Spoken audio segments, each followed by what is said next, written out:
Hello everybody, I am Wizard with Never Aging Gamers. Y'all normally see me on PUBG PC playing as NAGWizard or Twitch-NAGWizard as I stream Tuesday through Thursday playing PUBG on Twitch. I also stream Mondays and Fridays, but that's retro and horror/sci-fi. But today we're going over PUBG on the Mortar. So PUBG PC, controlling the Mortar how-to. So right now, we're in the training mode where you can actually control to get the mortars. So we press the key to the right of M, which is what, the comma key. And we're going to go to ETC and get our mortars. We're going to go ahead and pick up 2 mortars first, as I want to show you all a few things. We'll also pick up a Panzerfaust. And we'll go to Tactical Gear and pick up a tactical pack.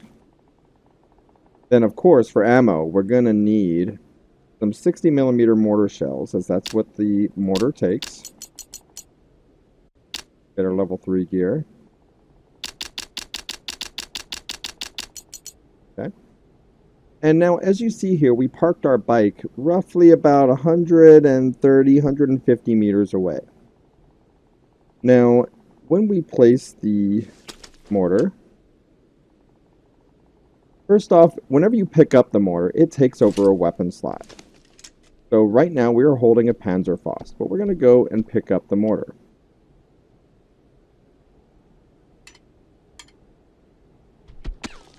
As we pick it up, it will automatically replace the weapon that we are carrying. Now, if we're carrying a if we're carrying a weapon and we want to not put it in our weapon slot, but put it on inventory, you have to drag it over and it'll go straight there. It won't do anything to do with your weapons. And then the mortar shells can go in your inventory as well. Now, if you need to, the mortar shell can also go in the tactical pack. The mortar itself will take 1 full slot. The mortar shells, the 60mm mortar shells, 3 will fit in per slot. So we have 9 mortar shells in the tactical pack along with the mortar. Now let's get down to placing it. So we're going to go ahead and put the mortar in our inventory, in our weapon slot. And as you look down, you'll see yellow where you can place it. Where you can't place it, it'll show up as red. So on downhills, you cannot place it. It will not take it on flat surface. So only flat surfaces.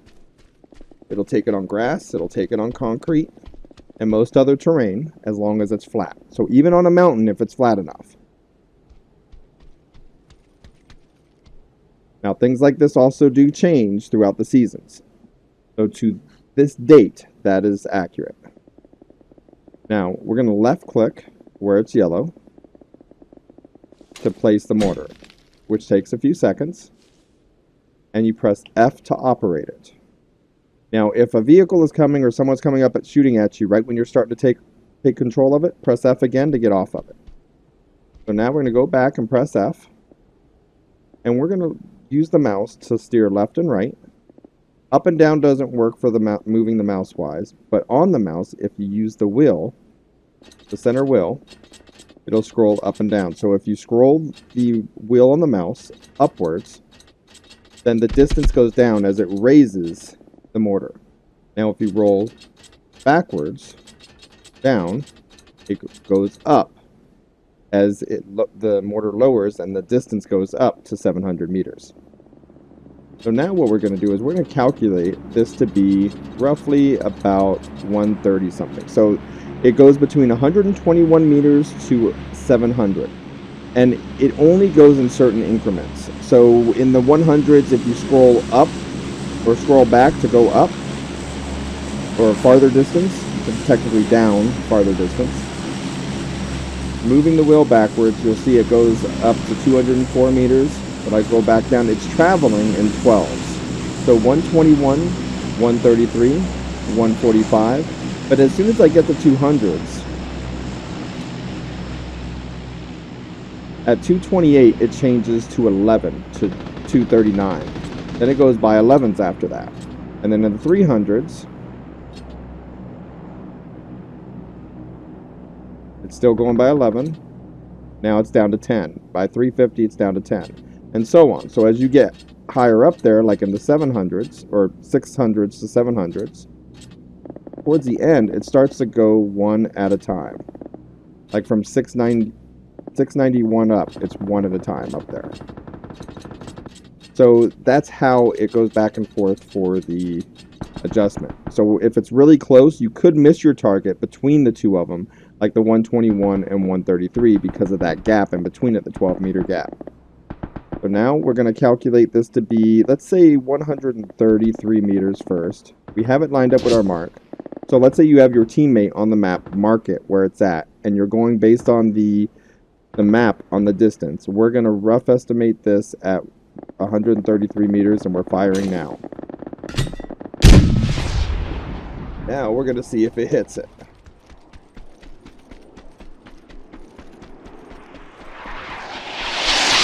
Oh. Okay. So that means we need to readjust that. Let's do 157, because that was way off.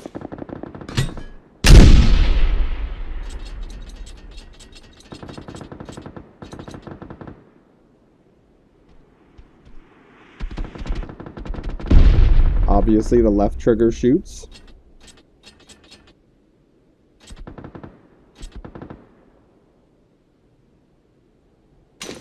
Fire again. 193. Should have put a scope on this.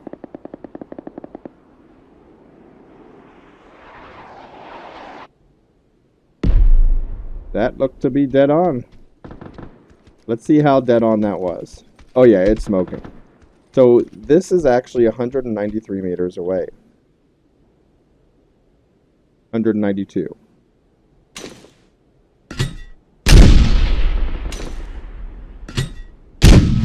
And so you can fire repeatedly with the left trigger. 1, 2. Looks like about a 3-second gap in between there whenever you fire.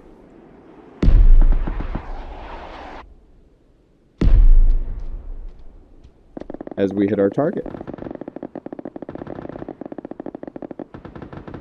Now, with the mortar, you go up to it and press F and you get on it right away. It's not letting you pick it up, right? Well, if you press tab, you can still pick up the mortar. It doesn't just leave it there. And you can drag it into your inventory and run away. Now, the other thing is the mortar being placed down on the ground.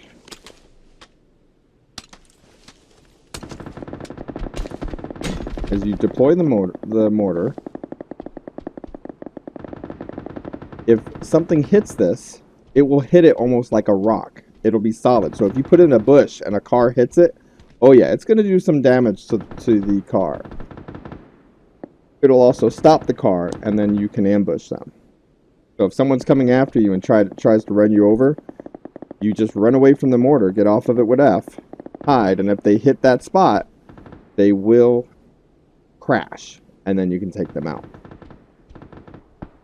Alright, well hopefully that prepares you for the mortar and makes you want to get out there and start getting those targets. Definitely try to get your teammate to mark where the enemy's at so you can properly calculate that distance. Hope to see you out there on the battlefield.